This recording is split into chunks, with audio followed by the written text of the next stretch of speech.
What's up, everyone? Welcome back to another review, and this time we're taking a look at The 13th Warrior, starring Antonio Banderas, directed by legendary director John McTiernan.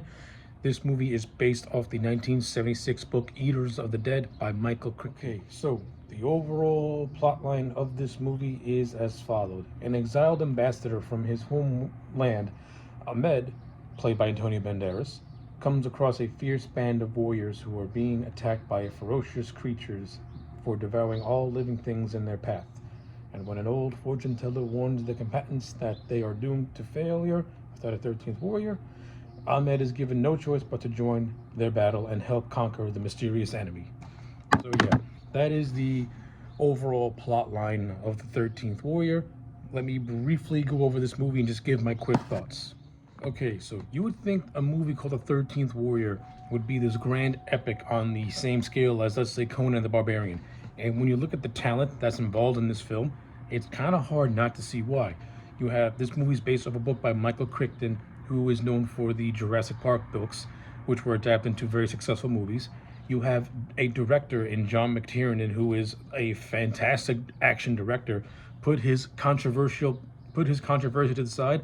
The man's an action juggernaut, having done movies like Die Hard with a Vengeance, Predator, and one of my favorite Arnold Schwarzenegger movies, Last Action Heroes.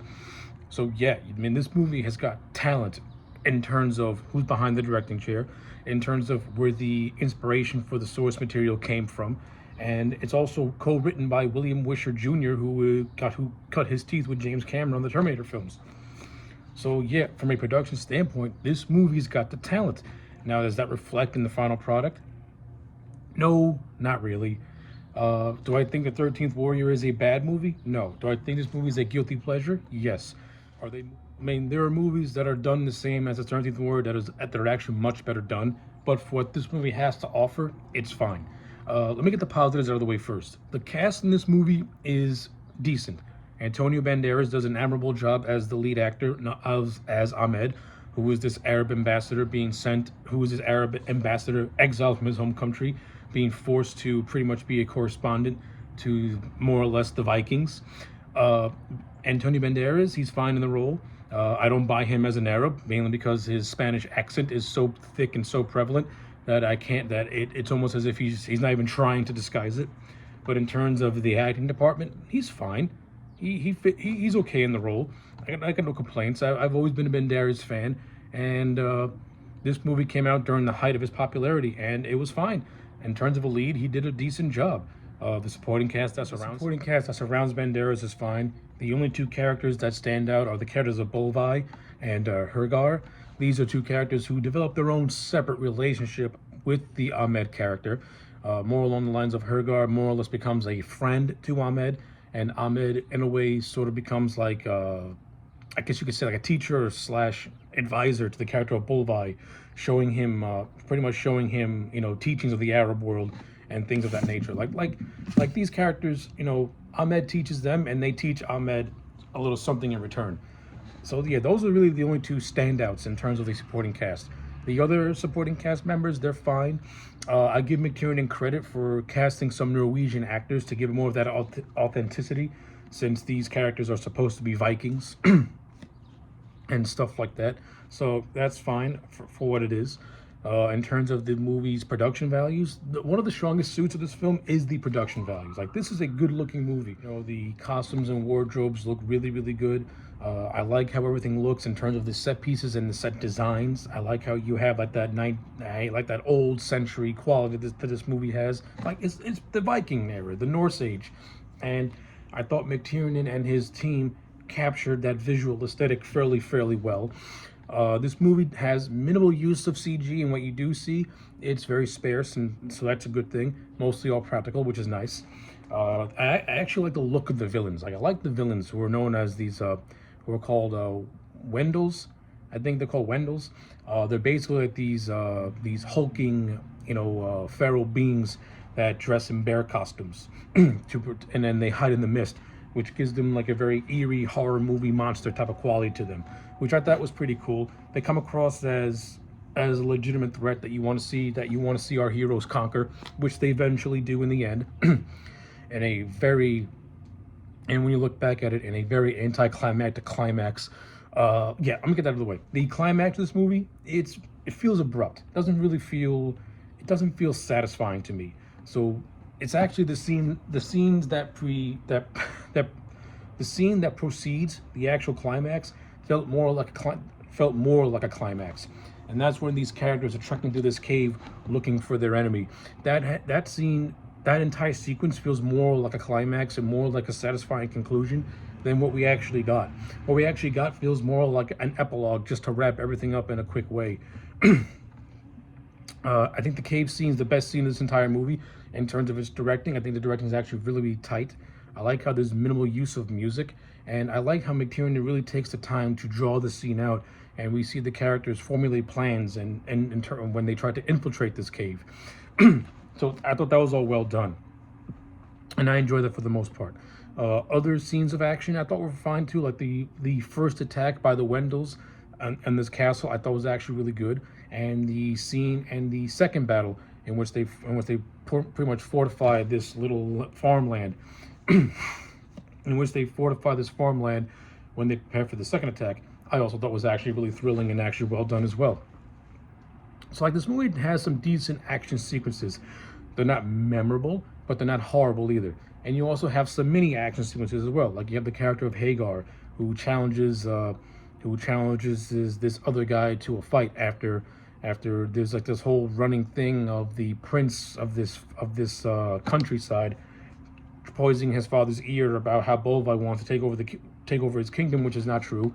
So Hagar, more along the lines, volunteers himself to make an example out of one of the prince's right-hand men, and and that leads to a mildly entertaining scene. Some of the character interactions I thought were actually well done. The movie teases this romance between Ahmed and one of the women at this village. It doesn't really go anywhere. It doesn't really feel fleshed out. It feels just very minimal. If this movie needed to have like a little more juice, it could have fully fleshed out this romance that it teases and hints at, and we could have gotten more history as to who this woman is in terms of her backstory and why she's so smitten with the Ahmed character.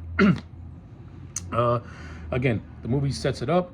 It more along the lines implies that these two had a sexual encounter, but that's pretty much it. Like the quasi romance is very thin, is very paper thin, and it doesn't really feel it. Yeah, like if this movie needed to have a romance, it could have at least fleshed it out to make me care more about what it was presenting to me. What else? Yeah, I don't really have a whole lot to say about the 13th Warrior. It's a decent action movie. It's not really all that memorable, but it's not bad either. It's a guilty pleasure. It's got some good things in it. Like I like the opening scene where Ahmed is with his father's old friend, and I like how his father's friend, more along the lines, acts like a translator, understands the language of the Norsemen, particularly when there's a scene where they're speaking Greek to each other, and the advisor actually translates to Ahmed the culture of the Northmen and how they do things and stuff like that. That was entertaining for what it is. That's good exposition. I like the whole campfire scene where the Northmen are talking in vulgar language, and Ahmed basically picks up on their language because he just stays silent and listens to them. This is the first steps of the friendship that forms between Ahmed and Hagar. So that was decent as well. And it's also the first steps of Bolvi more along the lines developing his own mutual respect for the character of Ahmed.